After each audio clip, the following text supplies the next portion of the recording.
Hello दोस्तों, good morning, सुप्रभात। आप सभी को समर क्लासेज में हार्दिक स्वागत है दोस्तों।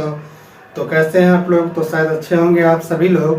तो आइए आज हम लोग स्टार्ट करने जा रहे हैं 10th क्लास का गोधूली भाग 2 का जो काव्य खंड का 12वां चैप्टर है, मेरे बिना तुम प्रभु। इसके सब्जेक्टिव को देखेंगे। इससे पिछली क्लास में हम लोगों ने इसके ऑब्जेक्टिव और उससे भी पिछली क्लास में हम लोगों ने इसके जैसे हिंदी अर्थों को देखे थे। इसकी जो कविता है इसके हिंदी अर्थ को भी देखे थे। लेकिन इस क्लास में हम लोग क्या करेंगे, इसके सब्जेक्टिव को देखेंगे। इससे जितने भी सब्जेक्टिव आ सकते हैं इन सारी सब्जेक्टिव को देखने का काम करेंगे। देखिए बगल में कुछ 2-3 दिन से कार्यक्रम हो रहा है, कुछ आवाज़ आप लोग को थोड़ा बहुत जाता होगा, तो उधर ध्यान नहीं देना है आप लोगों को। अभी जो हम लोग पढ़ेंगे इस पर ध्यान देना है, क्योंकि बाहर में क्या हो रहा है नहीं हो रहा है उसको छोड़िए, वो तो हमेशा होते ही रहता है। तो इसलिए जो है सो हम लोग इसको देखेंगे। आ जाइए देखते हैं।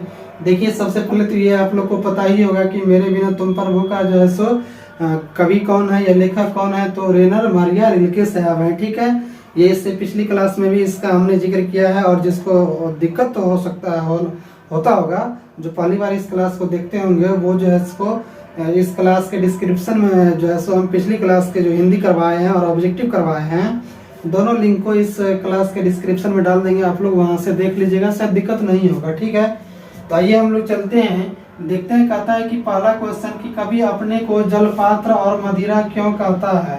तो देखिए कहता है कि कवि अपने को भगवान का भक्त मानता है। भक्त की महत्ता को स्पष्ट करते हुए कवि ने भक्त को जलपात्र और मदिरा कहा है। ठीक है, क्योंकि जलपात्र में संग्रहित होकर भगवान अपनी अस्मिता प्राप्त करता है। इसी तरह भक्ति रस के निकट आकर भगवान इससे प्रसन्न हो जाते हैं। सही बात है कि जैसो क्या होता है, कभी जो है सो इनमें कहते हैं कि भगवान जो है सो भगवान और भक्त जो है सो परस्पर क्या है, दोनों का महत्व एक समान है। ठीक है, कहता है कि भक्त की महत्ता को स्पष्ट करते हुए कहते हैं कि जो है सो भक्त को जलपात्र और मदिरा कहा गया। किसको जलपात्र और मदिरा कहा गया है? तो भक्त को कहा गया है। ठीक है, क्योंकि जलपात्र में संग्रहित होकर भगवान अपनी अस्मिता प्राप्त करता है। सही बात है कि भक्त में जो सो घुल करके जो है सो ईश्वर क्या करता है, अपनी अस्मिता को प्राप्त करता है, अपने महत्व को प्राप्त करता है। तथा इसी तरह भक्ति रस के निकट आकर भगवान इससे प्रसन्न हो जाते हैं। यानी कि जब भक्ति रस के निकट आते हैं भगवान, तब जाकर के वो क्या होते हैं, तो प्रसन्न होते हैं। ठीक है, तो इसलिए जैसे इसमें इस तरह का कह रहा है। देखिए इससे आगे हम लोग देखते, कहता है कि शानदार लवादा किसका गिर जाएगा और क्यों। तो कहता है कि कवि के अनुसार भगवत महिमा भक्त की आस्था में निहित होता है। सही बात है कि भगवान का जो महिमा होता है वो भक्त की किसमें निहित होता है, तो आस्था में निहित होता है। ठीक है, कहता है भक्त भगवान का दृढ़ आधार होता है। सही बात है, भक्त जो होता है वो भगवान का दृढ़ आधार होता है। जब मान लीजिए कि अगर भक्त नहीं रहेगा तो भगवान का कोई भी अर्थ नहीं निकलेगा। इसलिए जैसे यहाँ कहता है कि भक्त भगवान का दृढ़ आधार होता है। लेकिन जब भक्त रूपी आधार नहीं होगा तो स्वाभाविक है कि भगवान की पहचान भी मिट जाएगी, भगवान का लबादा अथवा चोंगा गिर जाएगा। यानी कि अगर भक्त नहीं रहेगा तो क्या होगा कि भगवान का अस्तित्व जो है सो समाप्त हो जाएगा और भगवान का कोई महत्व नहीं रह जाएगा। इसलिए जो है सो भगवान के साथ साथ भक्त का होना उतना ही आवश्यकता है जितना कि मान लीजिए कि किसी तरीके का जैसे देखे हुएगा कि बिना जो बच्चे जन्म लेते हैं वो अपने माँ के बिना नहीं रह सकते। उसी प्रकार जो है सो एक हम कह सकते हैं कि भगवान जो है सो भक्त के बिना नहीं रह सकते हैं। वो दोनों आपस में बहुत ही क्या है, तो गहरे संबंध को रखते हैं, भक्त और भगवान दोनों।